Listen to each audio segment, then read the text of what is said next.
Surviving infidelity. Wife of 11 years, 2 kids, 11 and 9. She cheated for 8 months, I knew for the last 3, still working on it. Looking for additional advice and sharing my experience, since I got a lot of help from reading this sub. Long story short, married to wife for 11 years, 2 kids 11 and 9. She cheated for 8 months, I knew for the last 3. I did not confront her until I had evidence lined up, including video, and a separation agreement in hand from a solid lawyer. This is about 9 months ago, I guess it would be called D-Day here. I waited for her to get home from her affair partner. She had no idea that I knew anything. The second she saw me sitting at the table, she got very nervous. I asked her to sit down because we needed to talk. I was totally cried out at this point and didn't really care. I had decided that divorce was the only option, the day I first found out. Wife sits down looking very panicked. Wife, you are scaring me? What is this about?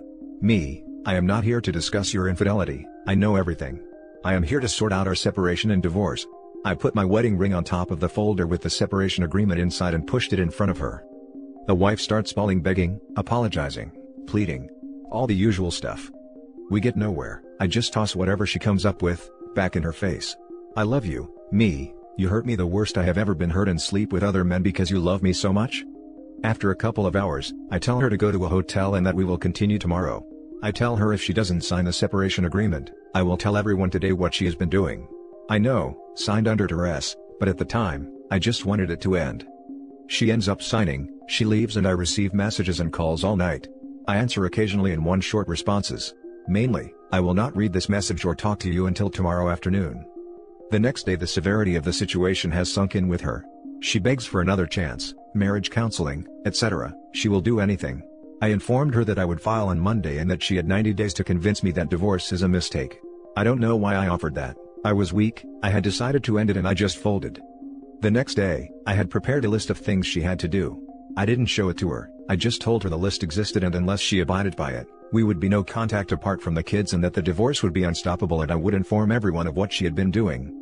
I also informed her that even perfect compliance was no guarantee that we would not divorce, that my trust in her at this point was below zero, and that I didn't even love her anymore. She killed what we had, and the only reason I considered reconciling and building something new was our kids. I didn't mean to say this. Again, I couldn't follow through on what I had decided to do. The list consisted of the following. 1. No lies. She had to make a document of everything she had done with him, describe how it started, what in her mind gave her the right to do this to me and to her own children. If she cut corners, rose-tinted anything or omitted anything, all efforts on my part would be over. 2. Full access to all social media, phones, computer, her salary and bank statements. 3. She would report where she is and what she does at all times. 4. Individual for her 2 to 3 times a week, until she could understand her own choices, only later marriage counseling. She agreed, made the list, gave me access. Then I told her about point 5, 6, 7 in sequence only after she carried out each task. 5. She had to meet AP's wife face to face and tell her everything, and hand over all the evidence she had and offer to be a witness in court if needed. She refused at first. She managed to say she couldn't do that to him. I pointed out that she made a choice, AP's feelings over her own family. If she didn't do this, this reconciliation attempt was over. I was going to tell AP's wife if she didn't. If she wouldn't own this, there was no willingness from my end. If I had to tell her, there would be no chance of ever reconciling. In the end she agreed and actually told AP's wife everything. AP's wife slapped her, kicked her, pulled her hair, screamed at her. Wife took it and didn't fight back. I didn't protect her. She got some gashes and some bald spots. In the car afterwards I informed her that AP had been seeing another woman in addition to my wife, and showed her the evidence from the private investigator I hired. I am ashamed of how much I enjoyed watching her pain, when she realized she was just another piece of meat to this guy. 5. She had to explain herself to the kids and what the likely outcome for our family would be. 6. Explain what she had done to everyone in our family and our friends. 7. I would have an affair for 3 months, I would lie to her face, sneak around behind her back. Form a deep emotional relationship with another woman. I needed her to understand what she asked me to forgive, the humiliation, the pain. She would understand we risked that I could fall in love and leave her for my AP. At the end of the 3 months I would tell her everything truthfully. Number 7 was especially hard on both of us. I would sneak around and act like I was cheating. I had Tinder installed. I would make sure she got glimpses of it every now and again. I would pretend I was secretly texting. I would go out and be gone all night. I would go away for weekends. In reality I wasn't seeing anyone. I just stayed in hotels, rented cabins and Airbnbs. I would just get drunk most of the time and cry. Wife was freaking out more and more. I felt terrible as well. I hated it. I could barely do it and I was only pretending. She did it with such ease. I think this is the hardest part for me. I can't see her in the same light. I wanted to show her what she asked me to forgive, but instead, I learned what a horrible person you have to be to do this to someone else. We are now in marriage counseling and she is making progress, me not so much. Some days are worse than others, I guess. For now, I keep the divorce papers on the ready. For some reason I have not pulled the trigger. Not entirely sure if I understand why. We haven't been intimate or very close, but we are not fighting anymore, so I guess that is progress. She is very apologetic. I know we have a long way to go. Who knows where we will end up. I can't get past how terrible I felt when I pretended, yet she did it with ease. I just can't see her in a positive light. I see her as a monster. I wish I ended it the first day, but now that I have dragged us both so far along, is there any way for me to move past seeing her like this? I have forgiven the rest, I just can't get past this. Edit, I told her that I hadn't actually been seeing anyone after just 7 weeks. I couldn't keep up the charade, I just felt horrible from it.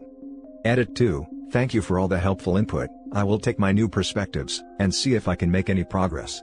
I will post an update in a few weeks if anything works. Now for the top comments. I used to wonder if maybe the reason he cheated and I didn't, is simply because he had the opportunity. But I wasn't tempted in the same way. But I eventually understood, as you have, that infidelity is hundreds if not thousands of deliberate decisions to disrespect you. Even pretending to do it sickens you, yet she did all that, and had it in her to keep lying, manipulating, gaslighting you and your family and your friends. I can't say you'll ever move past this realization to see her the way you used to.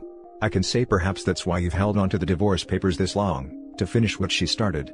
Divorce doesn't end the marriage, the cheating already did. This is what I am thinking too, but still I can't seem to pull the trigger and end it. For some reason, I am holding on. I see her as a monster now. I just don't know if I can change that. I will bring it up in counseling as well. Thank you. Just a note that if it's a marriage counselor, it's usually in their interest to keep the couple together. If you don't have an individual counselor, I suggest to try that. It's great for an unbiased perspective. I gave the cheater the choice to end the marriage and he did. Maybe it's not so much about who pulls the trigger, but how long will you suffer in a dying marriage just to see if it can be fixed? I will get a counselor for myself. If you didn't have the stomach to torture her as revenge, you should have just ended it. It takes a special person to revel in others' dread. Yes, it was hard. I thought it would be good for me. That hurting her would make me feel better. But in reality I just damaged myself. I have nightmares about pretending to cheat still. On really bad nights I have horrific dreams of actually cheating. I'm so sorry you were betrayed and hope you can find a path to peace. I sort of think you should just explain this to her. Show her how maddened her treachery had made you, but then regain your sanity, by ending it right there and then. She will have felt the full weight of consequence due to her actions, and you will have an actual chance to heal. Don't try to force something that will only cause you more pain. I have talked to her about it. She has tried to trivialize it earlier. I guess I just don't trust or believe her. Maybe that's why I'm staying around? To get her to see this, face it. Now for the next story. My ex, 28 female, messaged me today after no contact for almost 2 months saying she's sorry, and that she wanted to know if I would give her another chance, but she honestly hurt me a lot when she left and over the time we were together. Do you agree that I shouldn't let her back in? So, my ex and I were going on 7 years together and she ended it out the blue. Well, more so I should say, she ignored me for a few months and selfishly refused contact with me until she was ready to leave me to suffer alone. Now I know I brought my own doom upon me for not leaving sooner and I may be stupid for that, but I never wanted to lose the woman I was madly in love with. She was the type of person who got angry at absolutely nothing, and always did. She started literally every fight we ever had. Let me give you some examples. I once crossed the road without her and she reacted by crying, pushing me off of her in front of everyone, telling me to F off, and then had me stay with her while not saying a single word to me for hours, until I went home just to finally apologize for her behavior. Another time she thought I had killed a spider in her room, and reacted the same exact way. Her go-to was to just start something and then shut down, always saying, "This is how I feel, I can't control it," yet not even try to change. She was manipulative as hell, and so controlling. I couldn't have my own opinion or thoughts, it was always her way or no way. She would overreact to absolutely everything and just get crazy out the random. But I could never say anything because she couldn't handle criticism. If I ever told her no or that I didn't agree with her, she took it as a personal attack and would get pissed all over again. She hated that I hung out with my friends, but she never took the time to actually get to know them. I would invite her to come, but for whatever reason she had decided, "I don't like your friends, they steal you away from me." She would always bring that up, and try to make me feel like I am putting her in second place when that was never the case.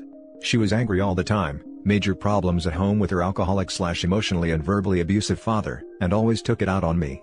She could never talk to me when she was mad, even if I had nothing to do with the problem. She would call me a B for not fighting back with her. Maybe I was a B though, because I never stood up for myself. She would yell in my face and curse me out until I cried. She would punch me in the chest and arms and want me to say sorry to her for making her upset. She never once said sorry for all the times she hurt me. Her excuse was, "I can't change how I feel. I don't think I can ever forget that you did this," and my idiot self always said sorry. I always told her it was okay, when it never was. I had to bite my tongue, because in my heart, I still loved her and wanted to be there when she became a better person. She expected me to read her mind, instead of actually communicating with me and saying what she wants or needs, and then would be angry that I didn't do whatever she was thinking. Anytime I liked something she didn't, her response would be, "Oh, that's stupid, I don't like that." She took away the words "I love you" and any affection when she was angry. I was so freaking patient and understanding, that she had a lot of crap wrong in her mind, but I never should have accepted all the mental abuse she put me through. She found it so easy to not talk to me for a day or so, when I could barely go a few minutes without replying if I was able to. She was never a good texter, so she would go a few hours without replying, but would get mad at me if I didn't reply immediately. And when COVID came, she super shut down and probably had the worst time of her life happen to her. She lost her job of nearly 10 years, and had to deal with her father drinking himself into a coma and nearly dying, just to go right back to drinking after he got back home. Which I know took a huge toll on her, especially since I couldn't be around. She was very adamant about not seeing each other to keep her mom safe, which was fine, super careful and freaked out about the virus, so even when we saw each other the few times, we had no physical contact.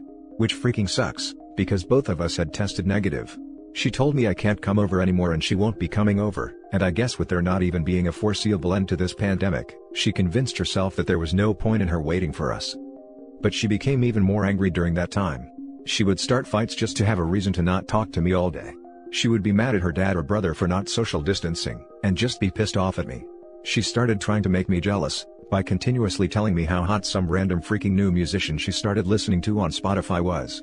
And started working out, which I was so proud of her for, because she always felt ugly in her own body, but would try to put me down by telling me, "Oh wow, I have never felt more happy in my life before, than when I do after I exercise."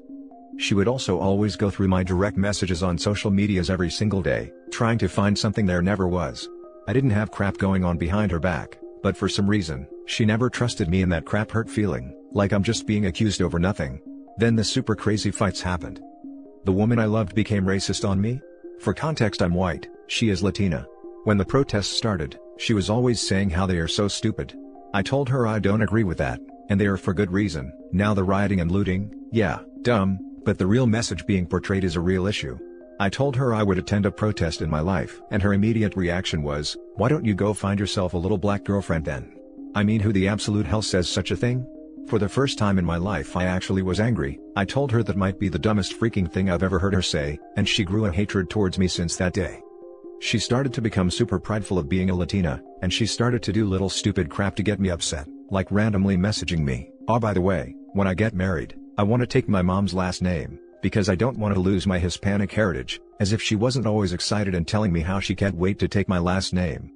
I had brought my dog out to see her, when she came and dropped some food off to me, and my dog gets a little too crazy and will bark madly and choke herself on the leash, so I picked her up and jokingly said to my dog, "Calm down Puda, you're going to hurt yourself," and my ex immediately looks at me with disgust and says, "I don't think I can have kids with someone who would talk to a dog like that, LMFAO." Real funny how she was upset I jokingly called my dog a bee, but she had no freaking problem calling me a bee in our fights. Somehow through all of this, I still cared. When she came to do it, she told me that it was all the fighting, and she knows it was always her who started it. There is something seriously wrong with her and she thinks she needs therapy. None of it was a lie. She was madly in love with me, but during this time apart, she realized she doesn't feel the same anymore. Don't for one second think that you did anything wrong, because you didn't. You've been the most amazing boyfriend and are such an amazing person, but I don't deserve you. She acknowledged the fact that she was angry all the time and always took everything out on me.